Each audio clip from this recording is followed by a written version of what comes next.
はい、こんにちは、ひろこパンのひろこです。今日は紅茶のプリンを作りたいと思います。ちょっと色合いもね、秋っぽい感じで紅茶色で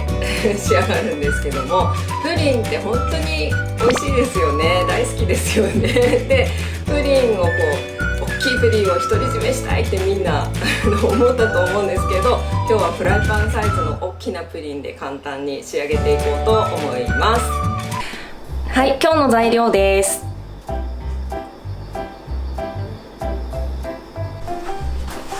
はい、カラメルを作っていきたいと思います。はい、この万能カップにお砂糖を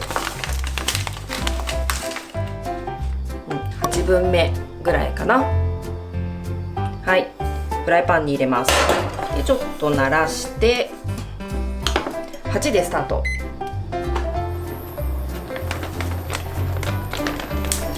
揺するぐらいに、こうやって揺するぐらいにしといてください。スプーンとかで触っちゃうとスプーンにカラメルがついてしまうので気をつけてください。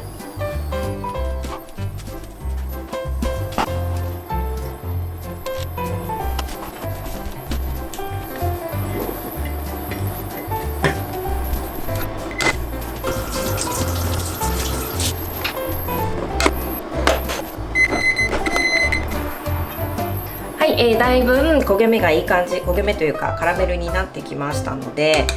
火を止めて濡れ布巾の上で、はい、冷やしておきます。はい、続いて小ソースパンを用意して、ここに牛乳 550cc なんですけど、約半分入れます。はい、じゃあ中火ぐらいにかけて、でそこに、今日紅茶、私のお友達が静岡で作ってる紅茶なんですけども、紅茶の葉っぱを大さじ5入れます。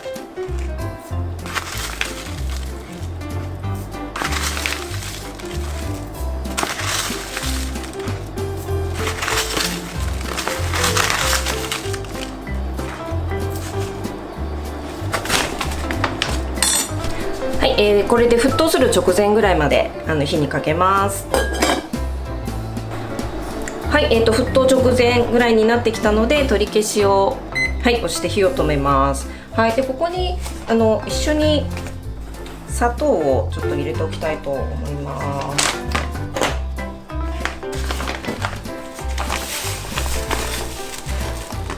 はい、万能カップに 1.5 入れますね。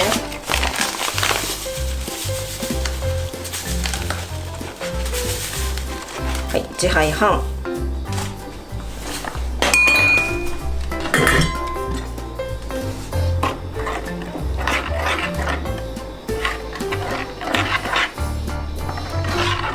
はい、軽く混ぜて蓋を閉めて5分ぐらい置いておきます。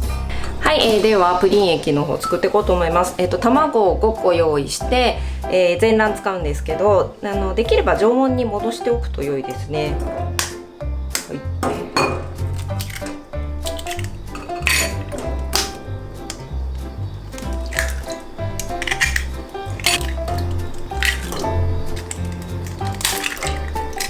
はい、泡立て器で混ぜます。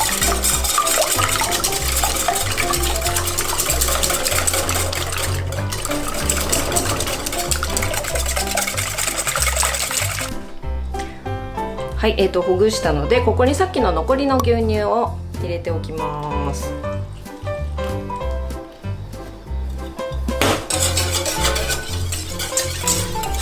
はい、で次に、さっきのこれ5分経ったので、紅茶入れていきます。ちょっと茶こしでこしながら入れていこうかな。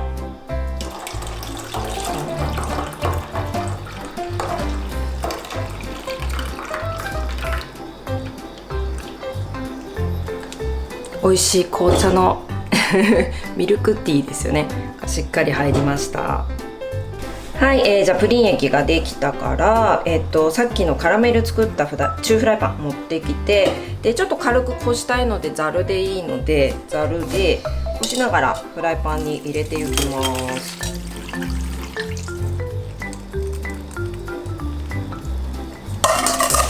はい、じゃあ蓋をして保温でいきます。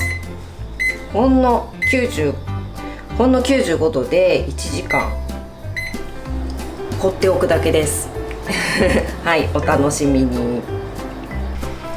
はい、1時間経ちました。なのでちょっと開けてみますね。せーの、じゃん。ということで火が通ってるので、このまま冷ましていきます。で、冷めてからしっかり冷ました方が綺麗に取り出せるので、冷ましてから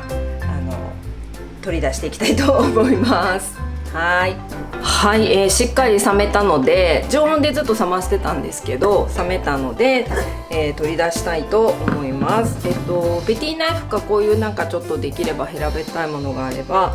ちょうどいいんですけれど、私はこれシフォンケーキを取り出す時に使っていたやつです。はい、で全体をこう沿わせるようにして、でちょっとね、これいつもドキドキしますよね、ひっくり返すのでちょっと無理せずなんですけど、ちょっと私のお皿がちょっとこういうお皿なんで余計になんですけど、思い切っていきたいと思います。せーの。思い切りが大事です。はい、ちょっと硬かったけど、はい、大丈夫そうです。後からちょっと直したいと思います。はい、紅茶のプリンが出来上がりました。めちゃくちゃ簡単でしたよね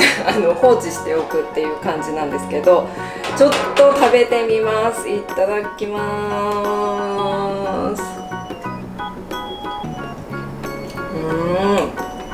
紅茶が美味しい。香りがすごい美味しいです。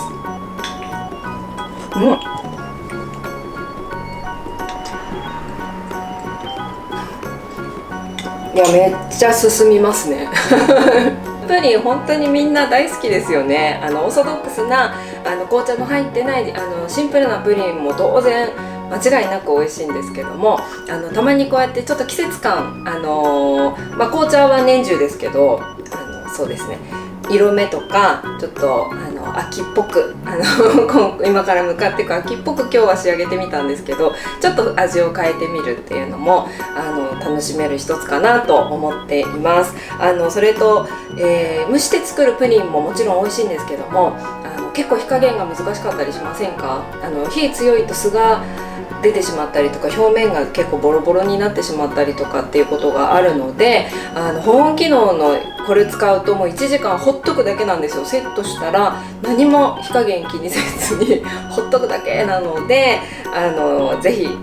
できる方はチャレンジしてみてほしいなと思います。ということで、ひろこパンは Twitter、Instagram、TikTok と SNS やってますので、ぜひぜひまだ覗いたことない方は概要欄の方から覗いてみてほしいなと思います。そしてオンライン教室も料理教室もやってますので、少人数でおしゃべりしながら同時進行で作って一緒に試食して美味しいねってこう会話しながら随時質問もお受けするような形でやってるレッスンと、あと個人でマンツーマンでカスタマイズですね、メニューもご自身に合わせたメニューをチョイスしてやるレッスンっていうのもやってますので、ぜひぜひ一緒にお料理しませんかということで、今日もご視聴ありがとうございました。また次の動画で会いましょう。